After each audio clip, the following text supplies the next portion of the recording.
is back into it in Chester. Here's El Senior. Yes! Yes! The center back, Jacob Glesnes, is going for it. Oh my God! What a goal! And that will do it! One of the best comebacks in recent years. 3 unanswered by the Union. And they go into the Gold Cup break, winning it 3. Hello and welcome to the Free Kick Podcast. My name is Todd.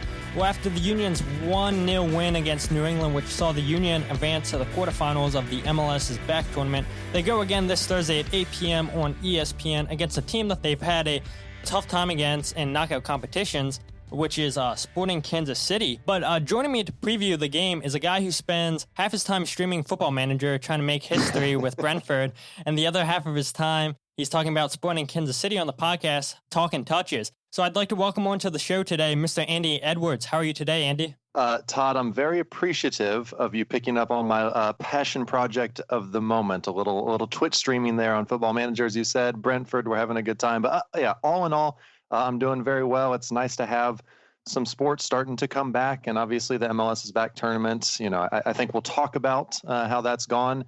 I'm getting there in the end, though, I think, and I'm starting to enjoy this tournament as it gets a little bit deeper. And I think the soccer that's being played is just a little bit better, and I think that's making all the difference. Yeah, absolutely. I agree with you 100%. So usually when I have guests of opposing teams coming on, I ask them how they start their podcast and everything. But I'm not even going to ask you that first because I am intrigued why you decided to start streaming. But not only that, why Brentford? Okay. I, up until COVID happened, had a fairly regular job writing for NBC on their site, covering the Premier League and all the leagues around the world and MLS and everything. And then some layoffs and furloughs happened. So since about, I think, May 2nd was my last day. So I've not had a job, and so I've needed to fill my time with something. And I'm not leaving the house a ton, as everybody should not be doing. Just a public service announcement there. And so I found myself missing kind of the social interaction of going places and seeing people. And it was kind of a way to communicate and, talk to people and have a little bit of fun and just interact with other humans, because it wasn't happening a lot during the first 2 or 3 months of quarantining for me. So I thought, well, I've watched Football Manager streamers on Twitch for a while. I've watched a bunch of series on YouTube. Why not? I think I could do this. And also I knew the podcast was going to be coming back eventually with games. And so it's just kind of like some reps for hosting and talking and just being comfortable doing it and everything again. And so I've had 100 times more fun doing it than I ever thought that I would. So it's been a great little fun project to do the last month or so. And maybe we can continue to grow it. And I think we'll eventually take kind of the podcast for some of the live shows over there as well. So nice little tie in there. Why Brentford? That's a great question. So 3 years ago, I went on a trip to London with actually the producer of our podcast, Sean. We were going to one of the final few games at White Hart Lane. Spurs 118, I think, at the year-old stadium at the time. And that was on a Sunday. We wanted to go to a game in London on the Saturday. If you can believe it, Brentford, the only club in London that was home that entire weekend other than Spurs. So it was the only, game at home in London on that Saturday. So we said, okay, we'll go to Brentford. Knew it was a small little club and everything. And then we went and just had the coolest experience, the small community club where it's the same people every single week that know everybody. That I had one experience, and I'll leave it at this. We were in one of the pubs. They've got 4 pubs on the 4 corners of the stadium at Griffin Park. And there was a booth in a corner, very old gentleman, fairly old gentleman, young gentleman, very young gentleman. 4 generations, pretty clearly, you could see. And I imagine the 2 oldest of the 4 guys probably been sitting there in that same booth, having the same argument, the same debate every week for 30 or 40 years. And to me, that really resonated, and that was really cool. And it opened my eyes to what community club is all about, because you hear about it all the time and everything's commercialized at the top level of the sport. And then to go to, which granted still it's the championship, it's only the 2nd division. So we're not grassroots football or anything, but it was just a completely different experience. And ever since then, I've, loved seeing what they've done in real life. And, they're doing a little bit better in the save, I'll say at the moment right now. Yeah, absolutely. But they, in real life, they do have the chance of coming up to play Premier League football for the first time in their history. I know they lost 1-0 to Swansea in the first leg, and I think they play tomorrow again, the second leg. Yep. And so I guess with you doing a save and everything, you're hoping Swansea, can take some of that magic that you have in your Football Manager career and take that in real life with them. But then I'll get to the question I ask everybody is, so how'd the podcast come about? The podcast, we've done it a couple of different kind of, iterations of the podcast. It originally started back all the way back in 2011. So right when Sporting Kansas City rebranded from the Wizards, that was the first season. The stadium opened that summer. And so we covered it for a couple of years. And then I kind of left to do a radio show here in Kansas City for 3 years or so. And then once that ended, the gentleman that I co-host with, Charles Gooch, he was kind of doing a little bit of stuff for the Kansas City Star website, covering sporting and everything. And so we just said, look, we're friends. We hang out. We talk about this stuff anyway. We talk about our Football Manager saves together and everything. And so, it just makes sense. It's like having conversations that we would have otherwise. We just happen to record them because other people want to listen to it. And so I think that probably makes the best kind of content, where it's not like you're really trying to interview or ask questions. It's just a conversation, two people, kicking ideas back and forth with each other, agree and disagree and whatever. And so we've done it for off and on almost 10 years now. We restarted it back in March of 2015, I think. So we're 15, 16, 17, 18, 19. So this is like our 6th season since we've done it, just me and him together. I had a couple other people beforehand. So I just love doing it. I really love doing it, and it gives you, a chance to, cover the team and then obviously hang out with friends and just talk about it like we would anyway. Yeah, absolutely. Like you said, the only thing that changes is you got mics in front of you and you're recording and everything. Yeah. And for whatever reason, people want to listen to you and everything. And hey, that's what I love about podcasts and everything. I feel like, it's eventually going to replace radio and everything. You see so many podcasts for all different topics and everything. Mm-hmm. And a little background and everything, been doing podcasts for about 2.5 years and everything. So to hear you doing it for 10 years, I mean,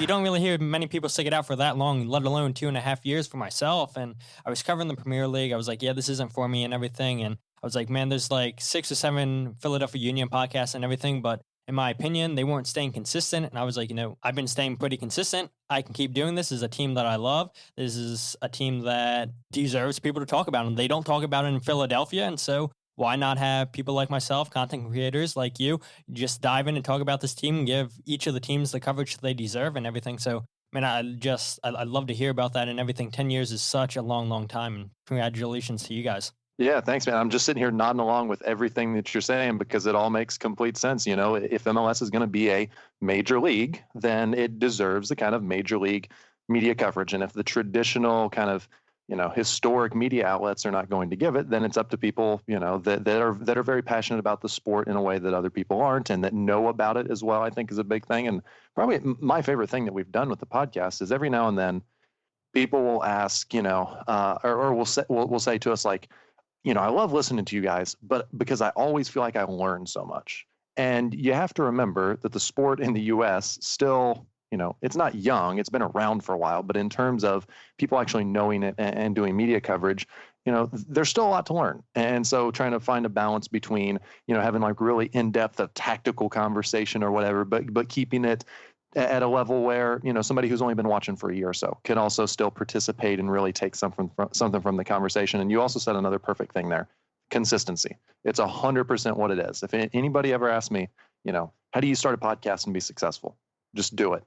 And then do it again, and then do it again, and then do it again. And if it is good, then people will find it. It will, it will get traction with people, and it'll take off like you want it to. It's all about the consistency. If you're there 1 week and then gone for 2, and then you're back, you're never going to resonate with people. It's never going to stick with them. Yeah, absolutely. I agree with you. Spot on. And that's why, I rebranded the podcast in November to Talk Philadelphia Union. And then when COVID hit, I was like, crap, like, what am I going to do with no live sports now and everything? So I came up with this great idea about a year ago. I was on another podcast when I was doing the Premier League, and they had like this Podcasters Cup competition, just talking about the Premier League quizzing and everything. And I was like, why don't I just take that idea and make it a little bit better and do it on a quiz on Philadelphia Union? So I had about 15 Philadelphia Union fans reach out, say, hey, I'd love to take a part of this competition. Wow. And so I did my best to find research. Like you said, it's not a new league. It's not an old league, but some of that research is like really, really hard to come along. And like, I don't know how accurate this is. And it's like,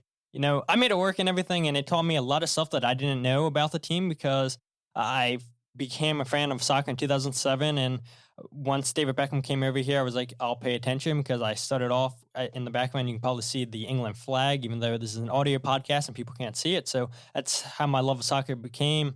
about was watching England versus Portugal in the World Cup in 2006, and then 2007, I believe Beckham came over here. So I became an England fan and a Manchester United fan because that's what the commentators kept talking about. And then I was like, yeah, this quality of soccer in MLS isn't what I thought it was. And I was like, yeah, I can't watch this. This isn't what I'm used to watching in Europe and everything. For 10 years, I was like, no more MLS for me. 2017, I pick it back up and haven't looked back at it at all. And I was like, yeah, this is definitely a good decision that I've made and everything. And it's like, okay, well, now I got to pick a team. And I live in Maryland and don't want to drive all the way down to DC because DC traffic sucks. And I'm like, you know what? Chester's an hour away on 95. I was like, this is doable and everything. And so doing that quiz tournament and everything just helped. I know so many fans just relive old and bad memories. Because we all know that, you know, the Union haven't had the best of history and everything, but it taught me a lot of things about this team that I had no clue about by just doing the limited amount of research that is out there and everything. And like you said, I mean, just being consistent. And so I was glad that, you know, I was still able to be consistent, produce content, even though there was no live sports going on. But let's go ahead and talk about live sports that are going on, and that is the MLS is Back tournament. So I want to first start off by asking you, have you been enjoying the tournament?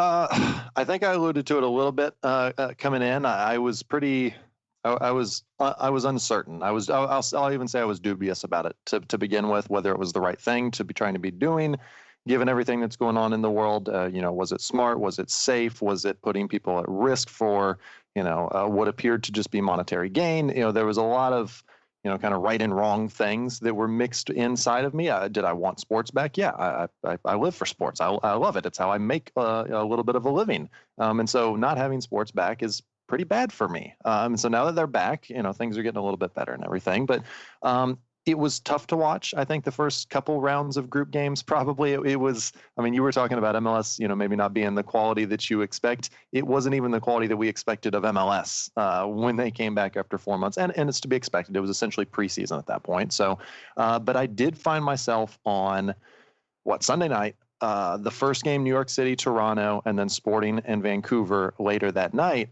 I did find myself about, I don't know, 70th minute or so of the first game, and then pretty much through the whole second game, thinking, this is a little bit entertaining. You know, teams are starting, I think, to round into form just a little bit. They're getting a little bit of timing down. They're getting fitness down and stuff. And so I think by the end of this tournament, we might actually end up in a place where we're watching some pretty good soccer. It's, you know, a little bit unfortunate that one, some of the teams have to go home and be eliminated to get to, you know, just having a handful of really quality teams in the league. But I just think that by that point, maybe this next round coming up in the quarters and the semis, we might have some really, really not just entertaining games because, crazy MLS, but like actual kind of tactical battles and teams really going at it with one another rather than just, you know, who's going to make the fewest mistakes and not lose the game. So I'm coming around on it. I think these the last couple nights especially have been pretty good.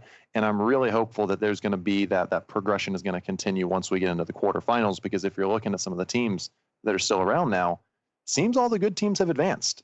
Typically in a knockout competition, you'll lose one or two in that first round. And so far, I don't think we've lost any of the, you know, say the best 8 of 16 teams that were into that round of 16. Yeah, I agree with you 100%. Spot on. It's the teams that are setting out the consistent lineup that these guys are used to playing with each other and everything. And Jim Curtin talked about that today in his press conference. He's like, you know, the reason I'm not using all 5 subs is because, one, we've been fortunate with the breaks that we've had and everything. I'm not killing the players in training.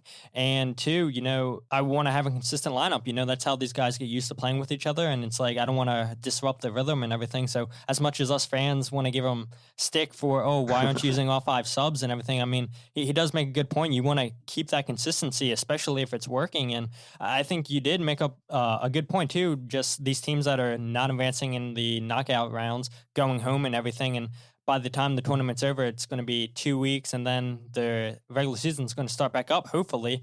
But I was kind of thinking, one of my listeners brought this up, and he was like, you know, why not just have consolation games for the teams that are knocked out so they can still stay match sharp and everything and still play against somebody at least and everything. That way, while the regular season comes back and everything, these guys wouldn't have lost match fitness and everything. And I think that is a pretty good idea and everything. Now, I get it. You know, You're in a bubble. You don't want anybody to test positive, and I know it's been the last couple tests. Nobody's tested positive, so I get why you want these guys out of the bubble if they're knocked out and everything. But, like you said, we're probably going to see good soccer here throughout the rest of the tournament, and I was just thinking once that regular season starts up, those teams that are knocked out, they might take a step back and everything because they haven't played for a little bit, and that's not what you want for this league. Yeah, there's going to be a serious ramp-up period again for those teams for the third time this year, the real preseason, this tournament, and then getting back to kind of the second edition of the regular season.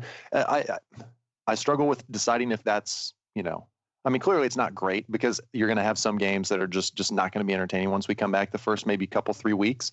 But if you want to add maybe, I guess, just a slight little bit more of value and importance to this tournament, then the opportunity to continue to play competitive games and train in that environment and just be a little bit more within that rhythm and everything and kind of work some things out during that time.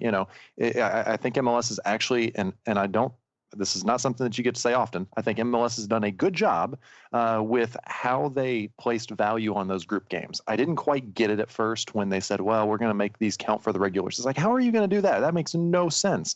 And then it kind of dawned on me as we were getting done with the group stage, I think, that, oh, wow, it's actually made teams really try in this. Because if not for that, like, what's the real motivation for these teams right now? They're just there because, one, they kind of have to be.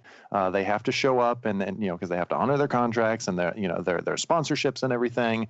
But teams, whether they were good enough or not, they were playing. Nobody just showed up just to be there in this tournament. And I think that is something that we probably would have seen a little bit of if they had not done that. And so I think that's good. And I think putting the importance of a CONCACAF Champions League place to the champion is another way of valuing this tournament. And so maybe kind of the unspoken or the unintended value, kind of a third thing there would be a little bit more of a competitive preseason again, if you will. And so that whenever those games, 19 games that I think they're going to try to play, they can hit the ground running and, maybe put a little distance between themselves because that's something we never see in MLS. It's always like 62, 61, 60, 59, 58 right there at the, the top of the conferences.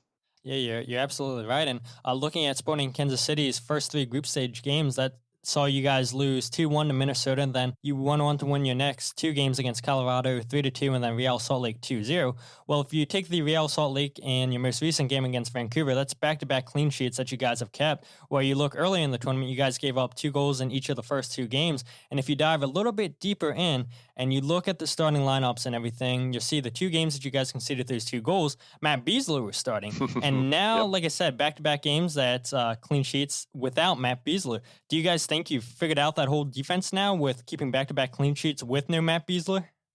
I think it helped to unfigure it out, if that makes any sense, because anytime you rotate, you can presume that it was rotating for the game against RSL. It was the 3rd game. I think they were on just like 2 or 3 days rest, and they had played. I think they had a pretty quick turnaround between each game. I think it was 3 days both times. And so Vermes, trying to not run people into the ground, rotated Graham Smith in for Matt Besler. He played pretty well. They didn't have a ton to do, in all honesty, against RSL in that game. RSL were pretty poor. It was, 9 a.m. local time kickoff, and so there was just a lot of circumstances that went into that. But he didn't have any, he didn't stand out because he wasn't bad. And that's kind of what you, hope for from a backup center back anytime he goes into the lineup. And so they got the clean sheet, and Vermes has always been someone who will kind of just ride a hot hand, whether he meant to find it or he backed into it and it kind of found him. And so I think that's a little bit of what it was. He got asked in the media availability was either today or yesterday about it, and he said, "Well, I think that Graham Smith has worked hard in training, and he's shown us everything that we would want from someone to be pushing for a spot in the lineup and everything. And the only difference between him and really any other kind of bench player or backup on this team is that he has Matt Besler in front of him, and so that seems like a much more daunting task to kind of overtake him and get into the lineup ahead of him. And so Vermes, I think you have to give him a little bit of credit. Benching your captain guy who's been around here 11, 12 years now with the organization and a turn. And again, like, how much does this tournament really matter? Maybe Peter Vermes doesn't care about this tournament. There's a million different factors in play all at once. And so you can't like really account for all of them. But Smith's played pretty well. And I thought that he was pretty good again against Vancouver, which, again, they didn't have a lot to do back there. Vancouver was sitting very, very, very, very deep, and they only looked to counter a couple of times, and Tim Mealy had to make, I think, one or two like actual decent saves, and he was able to do that. And so, I don't know. I have no idea what he's going to do in this game against Philadelphia. I genuinely do not, because it's kind of two things that he's preached over the years is he'll ride a hot hand if he finds it kind of in the middle of the season, but he loves the consistency of not making changes, as infrequently as he can possibly do. And I think it would be interesting if Besler is for a third straight game not on the lineup, because Roberto Puncec, who's playing alongside him, this is his first year in Kansas City, and he's been pretty good. I actually would say he's been better playing alongside Smith than he was alongside Besler. And I think the reason for that is because Puncec is kind of playing a little bit more of the Besler role. And not just because he's playing on the left side, but because he's doing a little bit more of the distribution out of the back. He's starting to kind of, be the build out of the back guy. And I think Graham Smith's better kind of pushing forward and being a little bit more aggressive as a center back. That's always been the formula for Sporting when it was Besler and Aurelian Collin in 2011 to 2013, and then Besler and Ike Opara from like 2014 to 2017 or 18. When they were great and they had the best defense in the league seemingly every year, the guy alongside Besler would go forward and destroy. Aerially dominant, just win every 50-50 ball. I mean, he would win some like 20-80 balls. Those two would. And then Besler would just kind of hang back, clean up. Every little now and then something would get through. I got this, and pass the ball out of the back. And now he's maybe at a point in his career where, he's, certainly not lost. I don't think lost any of the ability, but maybe a little bit of the physical stuff is starting to kind of, go away a little bit. And so he maybe isn't quite to that level to play that specific role. And so, I don't know, it's going to be a transition period at some point. I just didn't think that it would be in a tournament that I didn't think would exist 3 months ago. So it's just, again, I just tried to put it into perspective of how big of a change it would be to just move on from Matt Besler, but also considering the fact that this tournament is what this tournament is, which is kind of a, a competitive, glorified preseason, I guess. Yeah, absolutely. I love that glorified preseason. That's exactly what it is. And the one thing, I'm sure a lot of fans, whether you're a Sporting Kansas City fan, whether you're a fan of just MLS in general, they forget that you guys brought in Winston Reid from West Ham. And we all know that his knees were gone. That's why he's not playing in the Premier League anymore. But are you a little bit surprised that he hasn't been called into action at all during the tournament? Not surprised that it hasn't happened. Okay, I'll put it this way. I didn't expect that he would play a huge part because of just fitness reasons. It's been 24 months since he's played. Like, genuinely, it's been 2 full years, I think, since he's played a competitive game. And so there's going to be a period. I think they brought him in on loan, as you say, to kind of just get a look at him, see what actually physically is left there, get a chance for their doctors to do an evaluation and everything, and see if potentially they can squeeze another, year or two out of a player, who's played at the highest level in the club game. And that's a smart move. I think it's going to cost them almost nothing for this year. I think West Ham's covering the majority of his wages for this season. And so it's a very, very low risk gamble for Sporting, and it has a potentially fairly high outcome. It would have been really, really quick, I think, for him to, had the season not been postponed, to even be pushing into the lineup by now with all those games played all those months. I think they would have played it very, very safe with him. And so maybe by July or August, we could have been talking about, hey, let's give Winston Reid a couple games and see how he reacts, see how he picks up the pace of the league and everything. But then you throw 4 months off. So it's 4 more months that he's not played. He's not training. He wasn't in the country. He was back in the UK. He didn't get back with the team until I think they were already in Orlando. He had some trouble getting back and everything. So there's just a lot, again, there's a million different circumstances going on at once here that are at play. I was a little bit surprised, though, when Vermes made the change from Besler and it was Graham Smith and not Winston Reid. Now, that was just under the assumption, especially after they lost the first group game to Minnesota, that, Besler's just going to play all three. That probably most of the starters will play all three, because if they actually want to get out of this group, they're going to have to win both their final 2 games, or at least get a win and a draw. And so then he changed Smith, and I thought, okay, well, that's a little surprising that he made a change, but it's more surprising that it's Smith and not Reid, because I would have thought that this would be a perfect opportunity to get a look at him where it only counts like a tiny little bit in the grand scheme of things. But it's pretty clear, I think, from that he's probably just physically, whether it's fitness or just sharpness or picking up what they're trying to put together, that he's just not quite there yet, because Vermes will not put somebody, especially in the back line, where he values everything, that isn't getting and grasping every single thing that he wants. Yeah, absolutely, and I'm so glad that we keep talking about Peter Vermes. So, for Philadelphia Union fans, don't know too much about Peter Vermes. He's been the manager at Sporting Kansas City since 2009, and he has won the U.S. Open Cup 3 times. Sadly, that was against us, Philadelphia Union, in 2015, and while winning the MLS Cup once in 2013, I believe it was. So, for people unfamiliar with Peter Vermes' coaching style, how would you describe it for those people? Oh, wow. He is a character, but I don't mean that in the usual way, like say a Marcelo Bielsa, who people will say, oh, he's a character. He's got a big personality. Or he has a big personality, but it's a strong personality, and it's not a strong personality that's about him. It's very much a personality that is a leader, and a very critical thinker and problem solver. I mean, COVID is a perfect example of that. When teams were trying to kind of force their way back within their markets to just be able to get together and train, and when they were just doing individual training and everything, that all started inside the facility, or I guess probably on Zoom calls, of the Sporting Kansas City coaching staff, because Peter Vermes looked at the situation and said, okay, well, this is a situation that we're in. Our players, some of them don't live in a place where they can do anything physically to be training or working out or anything. So this is the problem. How do we solve this? What can we do? And so they put together videos and stuff of, potential like setups that they could do just to have players come in by themselves, and then eventually work to small side stuff and then to full team stuff. And so he will look at any situation or any challenge and say, okay, this doesn't bother me. I just have to figure out what to do with it. And so he's a very, very bright person.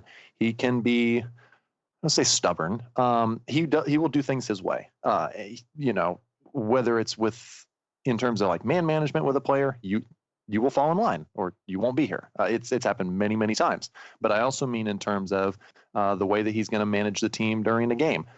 Every game, I swear to you, every game, Twitter, 60th minute rolls around, 65th minute rolls around, 70th minute rolls around, and Twitter's, where are the subs? Make a sub.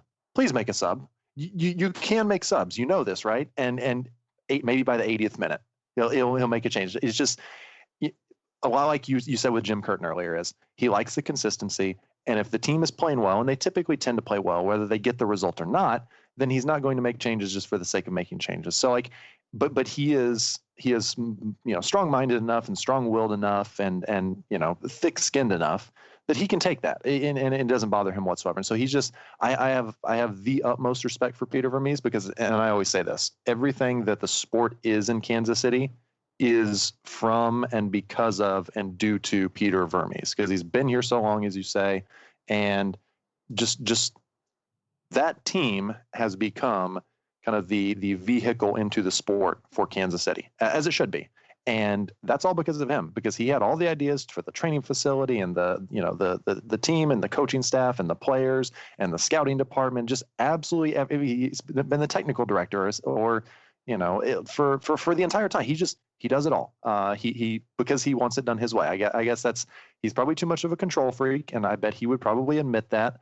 But when you get results like he's done over more than a decade, you're probably right to do it that way. Yeah, exactly. You can question him when he's getting in trophies and everything. And like the crazy thing to me is when he let go of Jimmy Conrad, which was probably the smart move on his part, watching Jimmy Conrad go to Chivas USA, and he didn't have anything left. And I know he got a concussion and ended his career. And then Matt Beasley was this new rising star center back and everything. And, I probably should have transitioned into this earlier, but we'll get to it a little bit later. But I'm sure, if any Sporting Kansas City fans are listening to this and everything, I thought it was interesting that the Union, in their game against Orlando City, Kai Wagner, our German left back, and Jamiro Montero, our highest paid player, our biggest DP signing that we made and everything, they linked up well on the left side of the field, causing Orlando City all kinds of problems on the left side of the field. I thought at the time that was definitely Jamiro Montero's best game of the tournament, as he made 4 successful tackles. He was intercepting passes that eventually led to Brendan Aaronson's chance earlier in that game and everything. but Brendan couldn't finish off the chance. He was, I guess, caught off guard that the ball actually found his way to him. And then I was like, like, this is definitely like, I don't know how I can top this performance. But then you look at the game against New England, he was, again, in my opinion, that was his best game because he completed 91% of his passes. He was 48 out of 53. He had 3 key passes to open up New England's defense, and he had 72 touches for the Union, which he was the player in the most possession for the Union, where, granted, they were fine with New England having possession of the ball because New England couldn't break down their defense and everything. But, he was a guy just always wanting to move forward. He's so strong on the ball, he's really quick and everything. He's just always looking to start that counterattack for the Union. So if Sporting Kansas City won to win this game, I think a big part of that game plan is going to be shutting down Jamiro Montero. And I want to know what your opinion is. What's the weakest part of Sporting Kansas City's defense? Or maybe, like we said, bringing in Smith, maybe it's fixed. Well, I think it's a perfect point and a perfect question and way to present it right there is I would actually say it's the right side of defense for Sporting Kansas City is probably where they're weakest with Graham Zusi at right back. And, he made the transition there late in his career and everything. And he was it was a very weird kind of playmaker at right back situation where they played through the right back a lot. They just wanted the right back to be like the highest volume usage player, would spend more than half the game in the other side of the field, really providing the width and attack and everything. And, trying to learn the defensive part of the game. And, he's just like Beasler. I think they're the same age, 32, 33 years old now. He's got some miles on his body. He was never, an explosive athlete or anything. He was never super quick. He was always he's just a perfectly well-rounded player who's like a 6 out of 10 at everything. I don't think he ever was an 8 at anything, but just literally everything. He's a 6 all the way across the board. And so he's just a player. He doesn't, I don't see him as someone who has a position and everything. And so he's made, the right back thing work to varying degrees. But I think teams have figured out that if they really want to get at Sporting, to do it there. And not just because he's not a great defender, but because if they can pin him back a little bit and make him actually defend one-on-one against wingers, then he's not going to get forward. And that's really going to give problems to the Sporting attack because they do try to look through him. He's still got really good service from out wide there on the right. Whether he's overlapping or whether he's kind of tucking inside, he pops up in a lot of different areas, and he's still got the touch and the pass and everything to kind of operate as a central midfielder for a minute or two. He's just, but if you can force him back and give him a real defensive duty, and especially if you've got somebody overlapping behind that winger, and then he's got to defend, they can really be got at on that side, whether it's him making a mistake, not knowing, which of the two to go with, or handing off to whoever the center back is next to him.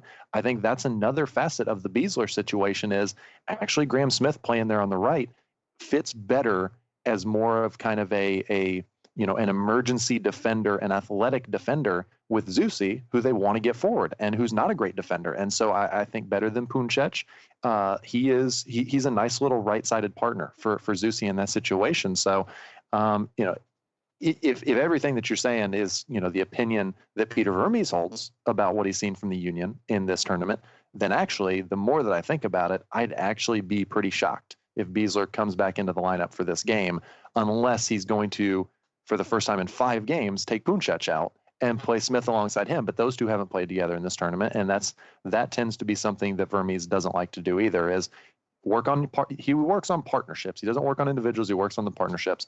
And if that's the one that's working, then I would imagine, as we talk here, I think I've settled on it's probably going to be Puncec and Smith in this game.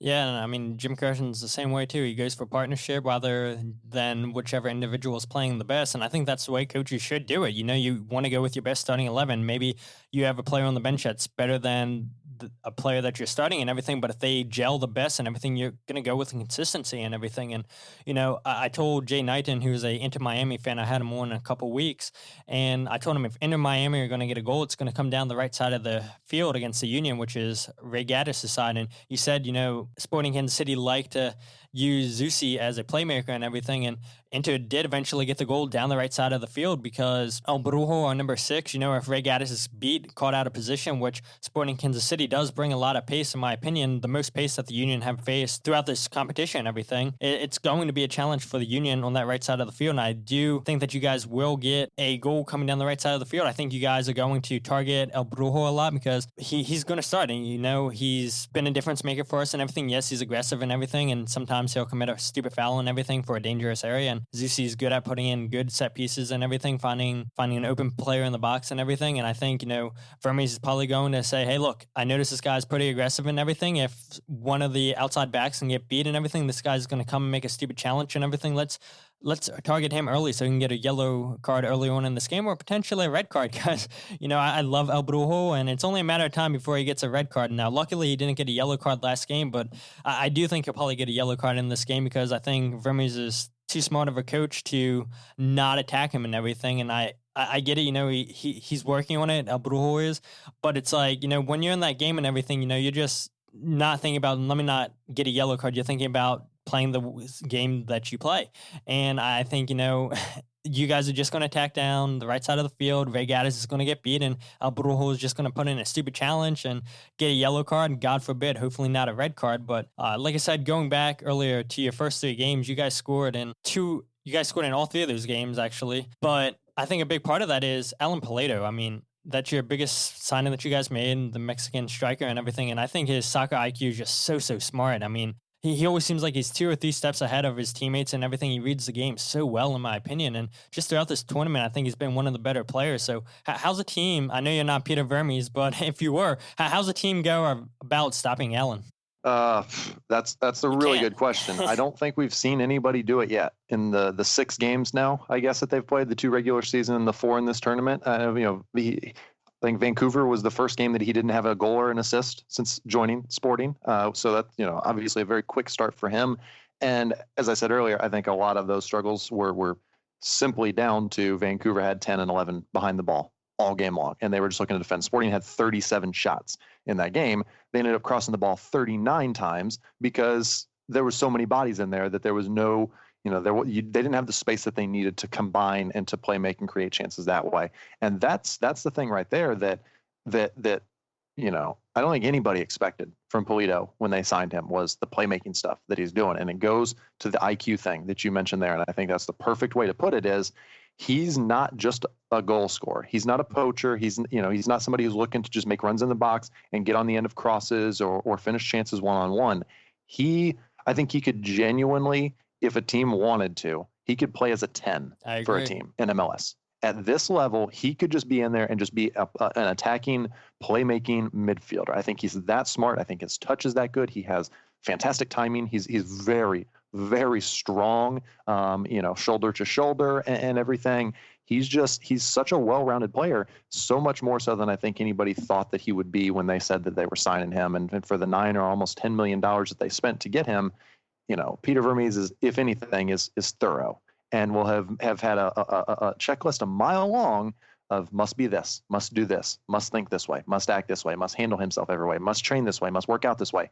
And he checks every single one of those. He's kind of an extension almost, now that I think about it, kind of the personality of Vermes, and I think has become a leader for this team. He's taken the captain's armband the last couple of games with Matt Beasler not in the lineup, and that's with Roger Espinoza, who has been, Peter Vermes surrogate for this team for who knows how long, and has been a captain in the past and everything that he's taken.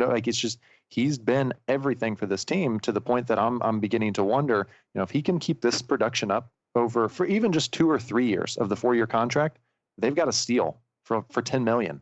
And somehow they're going to get more value out of what they paid for Pulido. He's just been so good, and the way that he doesn't just create chances or score goals. He makes everybody better around him. Absolutely. And that's such an invaluable thing, especially for a number 9, a guy that can score the goals if you need him to, but he makes everybody better because he has that IQ, and he can connect and link up and combine with Johnny Russell on one side, with Kyrie Shelton on the other, with Gadi Kinda pushing forward from the midfield, with Roger Espinoza pushing forward. He's on the same page as everyone. And I have been impossibly impressed by what he has been since he's come here, because we've waited for 10 years really for an actual kind of star number 9. And they got him, and he's actually been more than that, than anybody thought that he could be. And he's delivered from day one. And that's, I think the most impressive thing.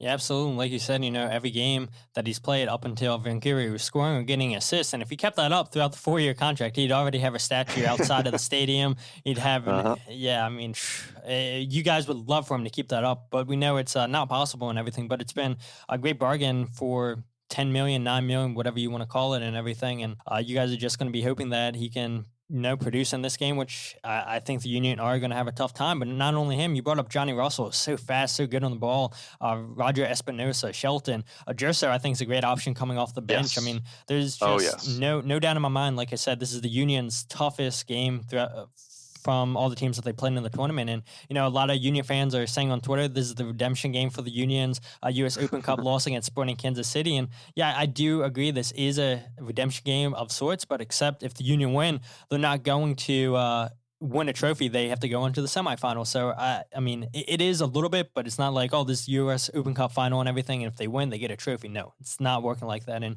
I know you talked about the center back partnership a little bit earlier, but what would you guess that the starting lineup is Thursday? Obviously, Tim Melia in goal, based on what he did in that penalty shoot. He's just, I've run out of things to say about Tim Melia against penalties, whether it's in shootouts or whether it's in the middle of a game in the regular season. He's just, I think he's about 50% save rate on penalties, I think he guessed the right way. It was a late game and everything when the penalty shootout was going, which is good for a goalkeeper to guess every single right place the kicker is going to go and everything. And he read it perfectly, and unlucky for him not to stop every one of those shots. Yeah, made 2 saves, got a hand to the one that went in, and guessed the right way, and probably would have made the save on the first one that hit the post and didn't go in. So he was on top of everything. So it's either preparation or just an ability to read the take or whatever. Left back Luis Martins has been really, really good for this team since coming over last summer. A good blend of defending and attacking there on the left side. Very athletic. I noticed 85th minute or so in the game against Vancouver the other night that he was still 100% engine going forward. He lost the ball basically on the end line at the other end of the field and still put in a full sprint press to try to win the ball back 85 minutes into July in Orlando. I was very impressed with that, and that's something that, obviously is going to win him big points with Peter Vermes. I do think it's going to be Puncec and Smith again for all the reasons that we talked about. Zusi at right back, as always. Ilie Sanchez at the number 6 is just, it's probably the most important position for this team because of how they want to play out of the back and the way that they attack with the fullbacks is he has to kind of be the third center back in there. And he's had some issues with that. If you can isolate him and get him in space and run at him or, really play kind of long balls over the top of him, he struggles with it. And so it's a potential weak spot there. But he's been pretty good during this tournament. I think they've done a good job of limiting, the kind of the workload that he's had to do. And that's because of the 2 guys in front of him in Roger Espinosa and Gadi Kinda, who, again, I think will start in this game. It's a really, really dynamic, hardworking, industrious, ball-winning, and a little bit kind of scatterbrained attacking midfield duo. It's just, there's a lot going on there. And I'm not sure that they always are in complete control of everything that's going on in there. They've got some great ideas and full of energy and life, and from end line to end line and sideline to sideline. It's just a lot happening there. And so there's always a potential, you're talking about potential yellow cards and red cards for Philadelphia in the midfield. Well, it might be a battle in there. And Peter Vermes might have the right guy to say, hey, that guy, do what you do. You can get him sent off. That's Roger Espinosa. I'm sure that they will make acquaintances with one another on Thursday night. I think, obviously, Pulido up top. The only question would be, I guess, on the 2 wings. Kyrie Shelton picked up a little bit of an injury late against Vancouver. It doesn't sound like it's going to be an issue. What they've tended to do is play him on the right in front of Zusi because he offers a lot more defensive cover from the front than Johnny Russell does. And if everything that you're saying, is what Vermes sees in the Union, that they want to attack down that side of the field, then I would imagine we see him over there on the right once again. He's been on the left the last couple of games with Johnny Russell playing on the right. But if Shelton's going to play on the right, I don't personally like Russell on the left at all. I think it takes away what he does best. And you just kind of make him a winger because he's just got the left foot, and that's really it. I actually think it might be Jerso in that instance that might come into the starting lineup, much more of kind of a traditional winger, somebody who can score if he's cutting in off the right, but I think to look to stretch the field and kind of get in behind the Philly back line. The only issue is, and you hit it perfectly earlier, he's better off the bench. And we have about, I think, 4 years now of evidence saying he's fine when he starts a game, but he's really, he's borderline devastating when he comes off the bench in the 70th minute and the opposing fullback has dealt with Johnny Russell cutting inside and going around him for 70 minutes, or Kyrie Shelton overpowering him and pulling him all over the field to follow him. And then you put Gerso, top 3 or 4 fastest player in the league, and he just runs at you. You're like, can I get a break? So I don't know. I would like to see him off the bench, but if they're going to have to move Shelton over for the defensive cover for Zusi, I don't know that that'll be the case. Absolutely. And for, like I said earlier, if any Sporting Kansas City fans are listening to this, well, it's just going to be the same old for Philadelphia with Andre Blake and Gold on the left side, left back. Kai Wagner's probably probably the best left back in the league, in my opinion, but I might be biased. Well, I put Luis Martins right up there with him. Hey, there you go. So we'll see what you think of Martins after this game. I think he's very, very good. Yeah, definitely will. I'll be interesting to watch that and everything because let's face it, left back's probably, in my opinion, the hardest position to fill in the world and everything. And so that's why you see teams try to spend crazy money on a left back and everything. And you see Jack Elliott, Mark McKenzie as the 2 center back pairings with Ray Gaddis on the right, El Brujo, Jose Martinez as the number 6. On the left side of the diamond, you have Jamiro Montero. At the 10, you have Brendan Aronson, who's, just getting all these rumors speculating around him. Which team in Germany will he go to? And then you have Ali Bedoya, the captain, on the right side of the diamond, with the 2 strikers up top being Kasper Schmelke and Sergio Santos. So it's been the consistent lineup pretty much the whole season and everything. And so I don't expect anything to change unless a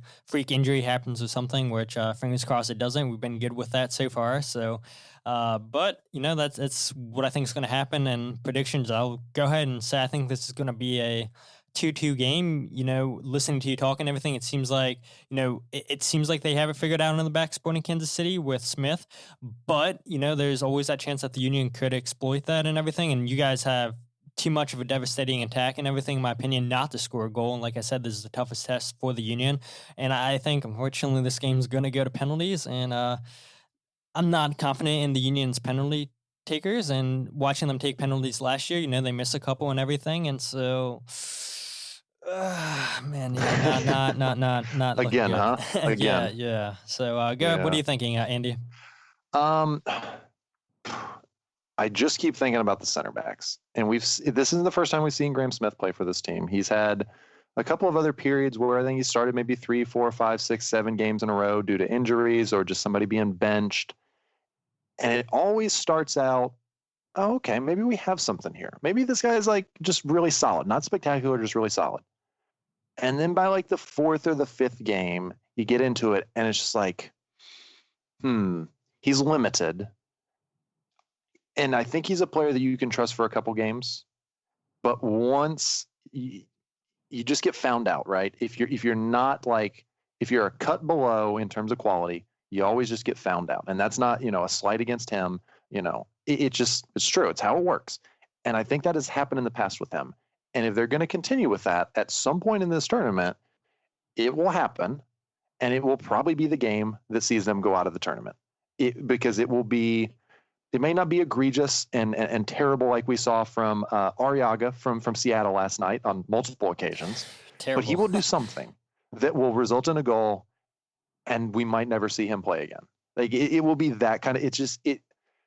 I've by having the same coach for so long, you know how these things work. You know what's going to happen long before it happens, and then it happens, and you go, yeah, we knew this months ago. We knew what was going to come of this. So I don't know if it's this game. I do think Philly's actually a pretty tough matchup because they're very they work just as hard as Sporting do.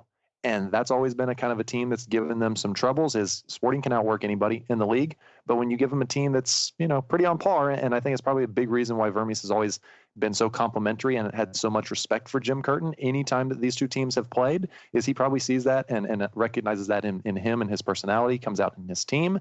So I agree. I think this is a game that could go to penalties, whether it's 1-1 or it's 2-2. I don't think it'll be a really high scoring game. And then once you go to penalties, I mean, anything can happen. And I'd have to agree that Tim Melia, I would back against any keeper in MLS, but at the same time, your guys still got to put them away. They took them pretty well, I guess, but you've done a shootout already in this tournament. You can say, well, you have experience with it, but you've also got tape for the other team, the other goalkeeper to look. So there's all sorts of things. I think they probably squeak by Sporting do, but I think it might actually be the best game of the round, right? Like the quarterfinals, if you look at the matchups, I think it's going to be the best matchup and matchup of two teams that are really starting to round into some of that form that we talked about earlier. Yeah, absolutely. I think these two teams match up well against each other. A lot of similarities between the two teams and everything. And yeah, I agree. This is, in my opinion, going to be the best game of the quarterfinals and everything. And I don't know, maybe the best of the whole tournament. It might be that good and everything. But thanks so much, Andy, for coming on. And why don't you go ahead and just because he's a Sporting Kansas City podcast, just because he's a Sporting Kansas City fan, doesn't mean don't go check him out and everything, because he's doing a lot of good stuff. And like I said earlier, even if you don't want to listen to podcasts, because Sporting Kansas City is doing stuff on Football Manager, and we all have time on our hands, so why not go check that out? But go ahead and tell everybody where they can find you. Yeah, for sure. And we also do an MLS segment of the podcast as well. So we'll do two every week. We'll do a sporting one and then an MLS one. So, some general chat about the rest of the league in kind of a quick, easily digestible format. So that's Talkin Touches is the name of the podcast. On Twitter at Talkin Touches. We're on Twitch now as well, as you mentioned a couple of times. Twitch.tv/Talkin Touches. And we'll do podcasts there eventually. Stream coming up on Wednesday. I'm getting some new internet, so I can do a little bit better with that. And then on Twitter, just at AndyEdMLS is my personal handle, where sometimes I'll talk about the soccer, and sometimes it'll be about other stuff. So if you don't like the other stuff, then you don't got to follow. You can just follow for the soccer stuff, or you can not. Either way, it doesn't hurt my feelings. Absolutely, yeah. And if you guys aren't following the podcast, just follow on Instagram, Twitter, and Facebook at Free Kick Pod. Check out the website, thefreekickpodcast.com. And like I said, Andy, thank you so much for coming onto the podcast. Had a blast talking to you. And this was a very, very enjoyable, and good luck to Sporting Kansas City. Todd, it was very good to chat with you, and be well, my friend. Yep, and with that said, my name is Todd, and this is the Free Kick Podcast.